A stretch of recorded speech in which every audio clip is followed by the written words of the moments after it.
नमस्कार, मैं ज्योति कुमारी राजकीय महाविद्यालय बहरोड हमारे ई व्याख्यान श्रृंखला में आपका पुनः स्वागत करती हूँ।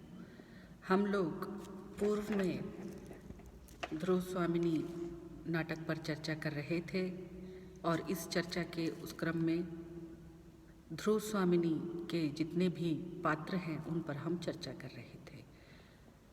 ध्रुव स्वामिनी नाटक में सबसे प्रमुख पात्र स्वयं ध्रुव स्वामिनी है और इसके बारे में हम आज इसका चरित्र चित्रण करेंगे।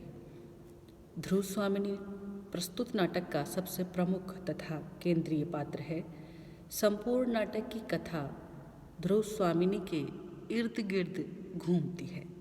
वह चंद्रगुप्त की वाग्दत्ता पत्नी है, लेकिन रामगुप्त शिखर स्वामी के षड्यंत्र से ध्रुव स्वामिनी से जबरन विवाह कर लेता है, बल्कि इसके साथ साथ कहा जाए तो राज्य भी हड़प लेता है। शकराज नाटक का खल पात्र है, परंतु वह भी ध्रुव स्वामिनी पर मुग्ध हो जाता है और संधि प्रस्ताव के रूप में रामगुप्त से ध्रुव स्वामिनी की मांग करता है। कायर रामगुप्त ध्रुव स्वामिनी को उसे सौंपने को तैयार हो जाता है। नाटक के अंत में चंद्रगुप्त न केवल रामगुप्त शकराज का वध करता है, बल्कि ध्रुव स्वामिनी की सम्मान की रक्षा भी करता है, बल्कि और इसके साथ साथ यदि कहें कि रामगुप्त से भी उसे मुक्ति दिलाता है तो यह भी कहना ठीक होगा। नाटक के अंत में ध्रुव स्वामिनी चंद्रगुप्त को अपने पति रूप में पाने में सफल हो जाती है। इस प्रकार हम देखते हैं कि ध्रुव स्वामिनी ही एक ऐसा पात्र है जो नाटक के शुरू से लेकर अंत तक पूरे नाटक में छाया हुआ है। तो यदि चरित्र चित्रण की बात की जाए तो इस नाटक की नायिका इसको पूरे नाटक की नायिका या प्रमुख पात्र ही माना जा सकता है। ध्रुव स्वामिनी को इस नाटक का मुख्य सर्वप्रमुख पात्र कहा जा सकता है और इसके चारों तरफ ही पूरा नाटक घूमता है।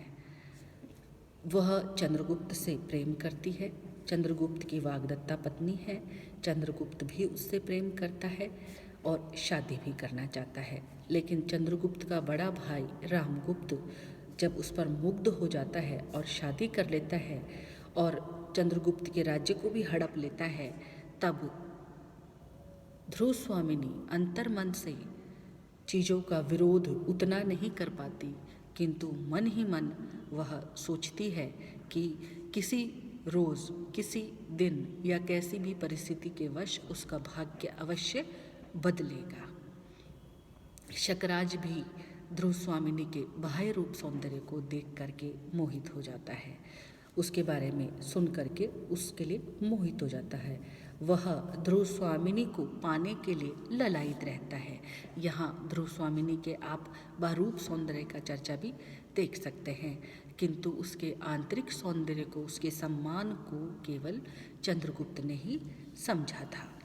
ध्रुव स्वामिनी की गौरव के रक्षा के लिए चंद्रगुप्त अपनी मर्यादा का उल्लंघन कर अपने बड़े भाई के विमुख होता है और उसमें वह न्यायोचित भी रहता है।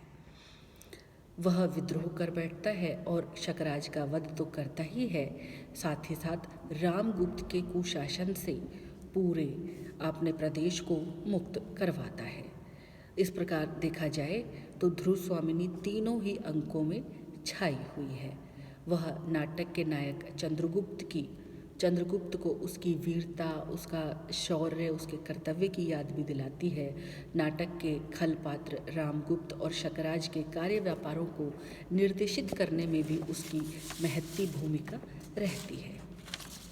ऐसे ऐसे प्रमुख केंद्रीय पात्र को ध्रुव स्वामिनी धारण करती है।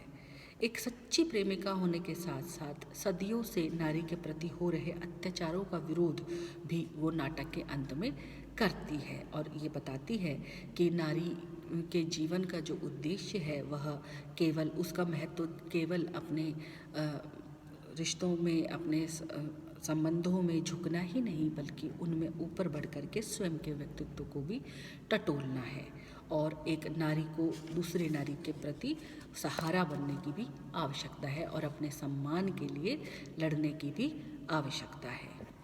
धन्यवाद।